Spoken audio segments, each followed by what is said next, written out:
No robarás, de Blas Ruiz Grau. Miércoles 14 de septiembre de 2016. 9:04. Hospital Psiquiátrico Penitenciario de Fontcalent, Alicante. Para que triunfe el mal, solo es necesario que los buenos no hagan nada. No sabía muy bien por qué esa frase le venía a la mente a diario, cuando abría la puerta de seguridad que daba acceso a ese no tan largo pasillo. Lo curioso era que su hermano la tenía tatuada en la espalda, con unas letras horrorosas. Cuando le preguntó, ni siquiera sabía quién la había dicho, pues reconoció que el tatuador se la había propuesto justo antes de empezar a decorar su cuerpo. Él no dudó en buscarla en internet y encontró que había pasado a los anales de la historia tras pronunciarla un tal Edmund Burke, que al parecer era un político y escritor irlandés. A él tanto le daba. Tenía claro que le recordaba por dos cosas. Una, por lo irónico de que una persona tan buena como su hermano hubiera perdido la vida faenando en las Rías Baixas. El mal había triunfado sobre el bien, en ese caso. Y dos, por lo que se escondía tras esas puertas. Juanjo empujaba el carro, malhumorado, agarrando con fuerza el asa metálica. Hacía mucho tiempo que había dejado de hacerle gracia el sobrenombre de carrito de los helados. Algo raro, teniendo en cuenta que él mismo y aquel guardia de pelo gris habían sido los artífices de la gracia. ¿Cómo se llamaba aquel vigilante graciosete? Era extraño porque no era malo del todo para recordar los nombres, pero aunque le había repetido en infinidad de ocasiones cómo se llamaba, no conseguía retenerlo. ¿Podía ser Jonás? ¿O era José? Aunque también le sonaba a Ginés. Todos se parecían y de ninguno de ellos estaba seguro. Bueno, no importaba. Esa broma se había extendido incluso por los demás módulos y ahora todo el mundo conocía así el carro que se usaba para transportar y después administrar los medicamentos a los internos. Resopló airadamente mientras seguía caminando. Pondría una queja ante Andrés, el supervisor, o Terminator, como a escondidas lo llamaban para reírse de él. Sabía que acabaría limpiándose el culo con ella, pero no podía quedarse callado. Mucho menos tras ver que siempre acababan pringando los mismos. ¿Qué narices era aquello de trabajar 16 horas seguidas? Luego se quejaban de que no rendían al nivel que se les exigía. Sí, vale que, sobre el papel, disponía de un descanso de 1 hora para comer y relajarse, aunque, por lo general, este se quedaba en 40 minutos reales entre unas cosas y otras. No pasaría por el aro tan fácilmente esta vez. Trabajar tantas horas seguidas era inhumano y hasta un todoterreno como él iba a acabar exhausto.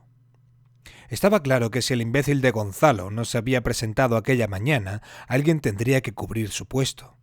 Esto no admitía discusión. Pero es que siempre le tocaba a él, y ya empezaba a estar hasta los mismísimos.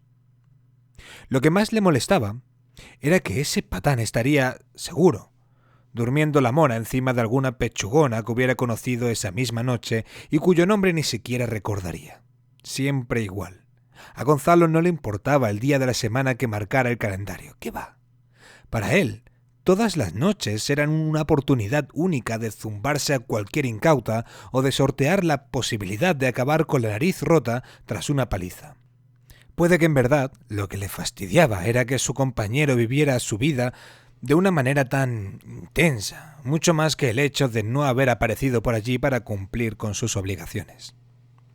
Él, en cambio, no hacía otra cosa que no fuera trabajar y descansar. Cuando finalizaba su jornada en ese lugar, lo último que le apetecía era irse a un antro de esos con música infernal e idiotas a cada flanco. Recordó con ironía el momento en el que anunció que abandonaba su Galicia natal para intentar opositar en la provincia de Alicante. Todos le dijeron que en menudas fiestas se iba a pegar todos los días. Sí, unos fiestones increíbles, pensó. 2 veces había salido y había acabado asqueado por la cantidad de niñatos con los que se había topado. No, la fiesta ya no era para él. Puede que hace 10 años sí, pero ahora ya no tenía tiempo para esas tonterías. Sea como fuere, ahí estaba, sin diversión y comiéndose un nuevo turno que no le tocaba, como ya era costumbre.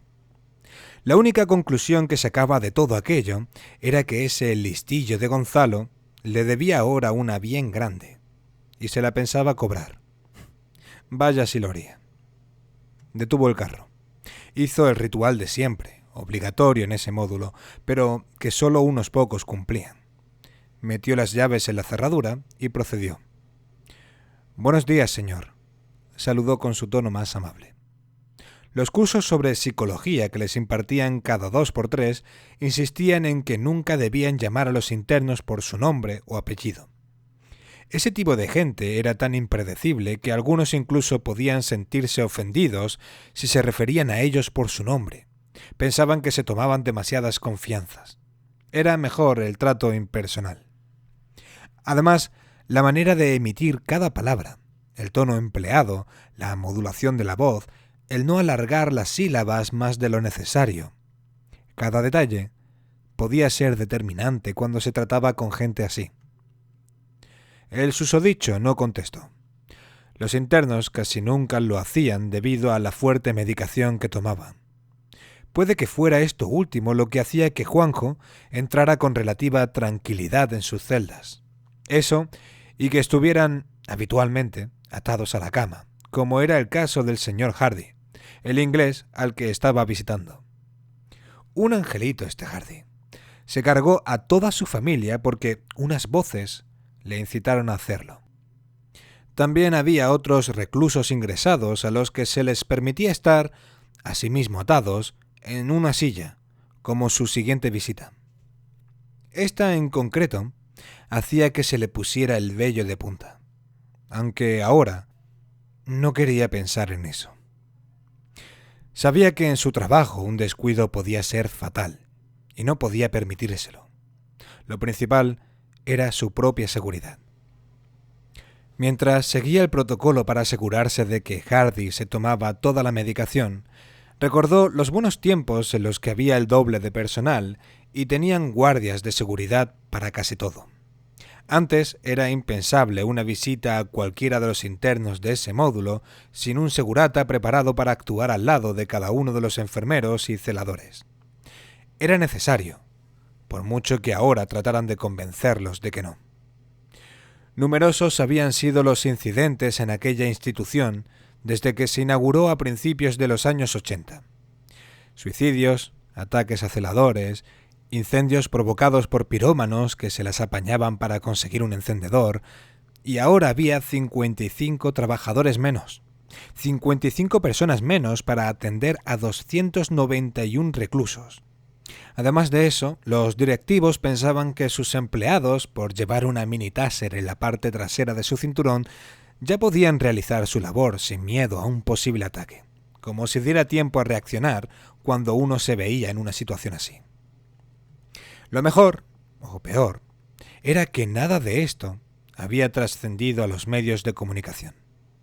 De cara a la galería necesitaban transmitir una imagen que distaba, y mucho, de lo que en realidad sucedía dentro de esas paredes. Aunque también era verdad que aquel pabellón, el de agudos, un eufemismo que usaban los propios trabajadores, solía ser un remanso de paz debido a las fuertes medidas tomadas con los internos y sus fortísimos tratamientos. A pesar de ello, nada conseguía que Juanjo dejara de añorar su anterior puesto. Y es que lo que se conocía como el submódulo terapéutico era, quizá, el puesto soñado por todos los funcionarios que trabajaban en el centro. En él se trataba la patología dual, generalmente toxicología y enfermedad mental. Juanjo recordaba con cariño a esa veintena de hombres cuya única aspiración en la vida era recuperar la capacidad de valerse por ellos mismos y, así, tener la oportunidad de poder reinsertarse en la sociedad. Estos internos solían tener una plena confianza por parte del centro, ya que todos ellos eran conscientes de que debían tomarse la medicación para su recuperación. Por lo demás, las puertas de sus celdas estaban abiertas y hasta tenían una barbacoa en el patio para su disfrute. Sí, fuego y enfermedad mental no eran dos conceptos que comúnmente casaran bien, pero en este caso jamás hubo un incidente. Juanjo adoraba ese puesto de trabajo, esa confianza, esa tranquilidad. ¡Qué recuerdos! Lo que más le fastidiaba era que el cambio no había sido voluntario. Los malditos recortes habían obligado a sus superiores a hacer una reestructuración en la que él, claramente, había salido perdiendo. Ojalá, dentro de lo malo, al menos le hubiera tocado el módulo 2. Era otro cantar. Las enfermedades mentales de los internos eran de mayor consideración y sus delitos, en casi todos los casos, mucho mayores, aunque quizá no llegaban al extremo de la sección en la que se encontraba ahora, la de agudos. El trato con los reclusos era más complicado, ya que muchos de ellos se mostraban violentos ante el simple hecho de tomar la medicación y los incidentes se sucedían semana tras semana. Las quejas de los compañeros de que algunos presos eran imposibles de tratar en esas condiciones estaban más que justificadas. Pero a pesar de todo, el tribunal no consideraba que tuviera que pasar a agudos, por lo que debían permanecer internos ahí, haciendo muy difícil el trabajo de los funcionarios. Aún así lo prefería. Algunos de sus compañeros pensaban que el loco era él, y que una de esas celdas estaba destinada a que lo encerraran en ella y tiraran la llave al mar. A Juanjo no le importaba lo que dijeran. Él sabía muy bien el terror que le producían las personas recluidas detrás de esas puertas. Si ellos no lo querían entender, pues que les dieran. Dejó atrás todos esos pensamientos. Se aseguró de que la puerta estuviera bien cerrada antes de volver al pasillo pintado en un tono azul pastel, que respondía en la fe de los responsables del centro en la cromoterapia. Las puertas blancas con el número en el centro no desentonaban demasiado en el conjunto. Volvió a mirar por la minúscula ventana situada sobre la mitad superior de la puerta. Hardy había cerrado los ojos, resignado a su nuevo día a día. Empujó de nuevo el carrito y avanzó apenas unos metros. Se detuvo frente a la puerta número 21. La puerta, para él. Tomó aire antes de mirar el vasito de plástico con el nombre del interno. Fernando Lorenzo. Como muchas veces ocurría, las historias de los reclusos se inflaban entre los mismos funcionarios. Esto hacía que hechos ya de por sí espeluznantes pudieran considerarse propios de una película gore. En el caso de Fernando, no había sido necesario. Psicópata más que probado, narcisista hasta decir basta y quizá el tipo más peligroso que había pisado jamás aquella institución, superando incluso a uno de sus modelos de referencia, Francisco García Escalero, el matamendigos, quien, por cierto, había fallecido hacía un par de años en el módulo 2, supuestamente atragantado con una ciruela. Fernando apenas hablaba con el doctor Pérez en sus visitas y, cuando lo hacía, era para soltar burradas de dimensiones descomunales, como que su obra aún estaba inconclusa y que tenía nuevos retos que pronto llevaría a cabo. Otras veces únicamente se dedicaba a divagar en monólogos carentes en absoluto de sentido. Juanjo solo lo había oído hablar en 2 ocasiones y los pelos se le habían puesto como escarpias. No sabía qué era, si su voz, su tono, la determinación con la que hablaba o simplemente el inexistente movimiento de sus ojos oculares, pero había algo aterrador en él. No creía en esas cosas, pero a veces parecía que el mal viviera en su interior. Y hablaba a través de su boca. Además estaba la cuestión de que, al parecer, la medicación no le hacía efecto. Tenía diagnosticado un trastorno de identidad disociativo, lo que comúnmente se conoce como doble personalidad, aunque la primera personalidad, la que supuestamente era buena, la dominante, había desaparecido por completo. El psiquiatra había tratado de acceder a ella mediante hipnosis, pero sus esfuerzos habían sido en vano. Carlos, su verdadero nombre, el del abogado trabajador, luchador y maniático compulsivo, se había marchado para siempre. Como si se lo hubiera tragado la tierra, o más bien como si Fernando lo hubiera hecho prisionero de sí mismo, dentro de su cuerpo. Y eso no era nada bueno. Como siempre, antes de entrar en la habitación para hacer que aquel monstruo se tomara la medicación, miró por la ventanilla. El hecho de que estuviera siempre sentado de espaldas a la puerta ayudaba. Los ojos de ese tipo le provocaban pavor, tal cual. Comprobó que sus manos estaban atadas por detrás del respaldo del asiento. Sus pies también lo estaban, pero por separado, cada uno a una pata de la silla metálica. Podría dar la impresión de que las medidas de seguridad eran exageradas, un tanto extremas, incluso inhumanas, pero teniendo en cuenta el historial del bueno de Fernando, todo era poco.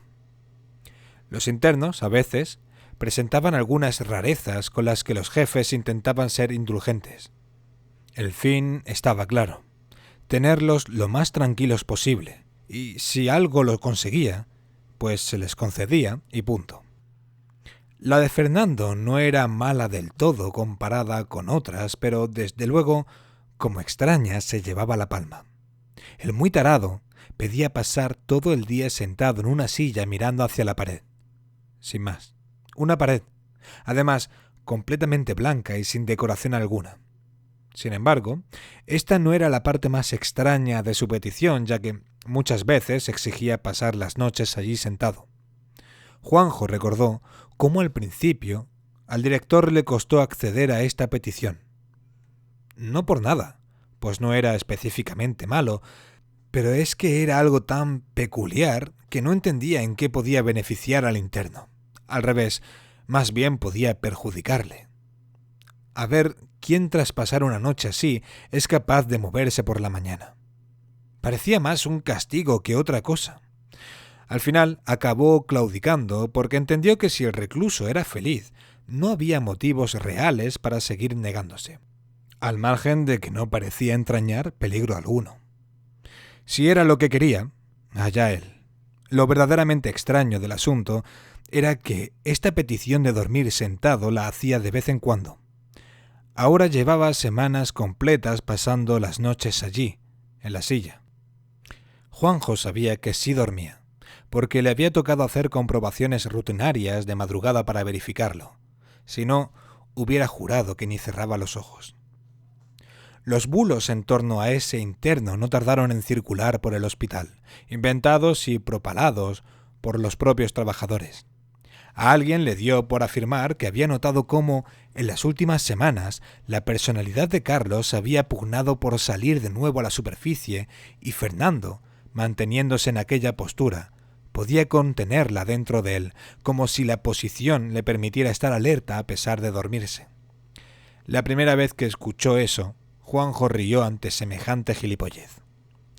Pero no podía evitar que hubiera una parte de él que pensara que quizás sí era posible, lo que hacía que un escalofrío le recorriera la columna vertebral. Con este tipo uno se podía esperar cualquier cosa. Había visto demasiados casos desde que accedió a la penitenciaría psiquiátrica, pero nunca uno con una doble personalidad tan marcada. Es más, hasta pensaba que era imposible que pudiera existir algo tan extremo. En otros casos, vistos con sus propios ojos, sí era cierto que la segunda personalidad poseía ciertos matices que la hacían ligeramente diferente a la principal. Estas diferencias solían limitarse a lanzar insultos sin control y a algún acto de violencia leve. Lo que nunca imaginó fue toparse con un paciente en el que la segunda manifestaba una psicopatía tan marcada. ¿Cómo era posible que esto no influyera en la primera? ¿O acaso sí lo hacía? No haber tenido la oportunidad de conocerlo mostrando su otro yo le daba mucha rabia. Sin duda, ese recluso era el más apasionante de todos los que allí estaban privados de libertad, aunque también el más terrorífico de todos. Y eso, teniendo en cuenta que él mismo había proporcionado la medicación en varias ocasiones a Escalero, Era mucho decir. Abandonó sus pensamientos y procedió a hacer su tarea. Abrió la celda con parsimonia. No quería alterar a su huésped. Solo faltaba eso. Fernando no movió la cabeza ni siquiera 1 milímetro. Seguía mirando hacia la pared. Lejos de tranquilizar a Juanjo, aquello lo ponía aún más nervioso. Tomó el vaso de plástico que contenía los tranquilizantes con la mano izquierda y con la derecha el vaso con agua templada para ayudar a su ingesta. Pasó al interior con decisión. Olía raro, pero no prestó atención, pues en muchas ocasiones el recluso se lo hacía encima. Algunos de ellos llevaban pañal, pero a ver quién era el valiente que se lo colocaba a Fernando. Él, desde luego, no. Aunque, en verdad, lo de mearse encima era algo que nunca le había pasado. Solía aguantar bien hasta que el celador de turno lo colocaba a hacer sus necesidades. Anduvo despacio con ambos vasos en la mano, hasta que llegó al centro de la celda, justo al lado de donde se colocaba la silla. Se paró a su lado y, sin mirarlo directamente, decidió saludarlo. Había días en los que lo hacía y días en los que no. «Buenos días, señor». Como era habitual, no contestó. Dejó el vaso con el agua sobre una estantería de madera pulida y cantos redondeados que había cerca de una de las esquinas y se dispuso a agarrar la mandíbula del interno tal como le habían enseñado. Gracias a esto conseguía que abriera la boca y a la vez evitaba un más que posible mordisco. Cuando miró la cara de Fernando, dejó caer el vaso de plástico al suelo y quedó paralizado por el horror. Pasaron unos segundos, eternos a su parecer, hasta que sus piernas, de manera involuntaria, comenzaron a retroceder. Sin poder creer lo que veían sus ojos, comenzó a mirar hacia un lado y otro. Sintiendo un intenso escozor en la boca del estómago, su respiración se estaba acelerando como un motor cuando se pisa el acelerador a fondo, pero hubo un momento en el que todo se detuvo, de golpe, justo cuando se dio cuenta de dónde venía el olor. Encima del lavabo, 2 toallas completamente empapadas en sangre habían servido, al parecer, para limpiar el suelo y la pared, tras seccionar la yugular a su compañero ausente esa mañana, Gonzalo. Dentro del lavabo también se veía lo que parecía un pijama de interno, empapado casi por completo de sangre. No comprendía cómo podía haber sucedido algo así, pero, al parecer, todo había sido dispuesto para hacer creer que Fernando seguía sentado en la misma silla en la que solía estar la mayor parte del día. Juanjo dio varios pasos hacia atrás mientras se pasaba la mano por el pelo. No sabía qué hacer. Supuso que lo más lógico era salir corriendo para dar la voz de alarma ante el desastre que acababa de ocurrir, pero sus piernas no reaccionaban como su cerebro quería. Quizá el shock también le impedía ser consciente de la gravedad de lo sucedido, quizá lo peor que podía haber pasado en aquel centro. Entender cómo o de qué manera había pasado aquello ya carecía de sentido. Nada de eso importaba lo más mínimo. Fernando Lorenzo se había escapado de la cárcel. El monstruo estaba de nuevo libre.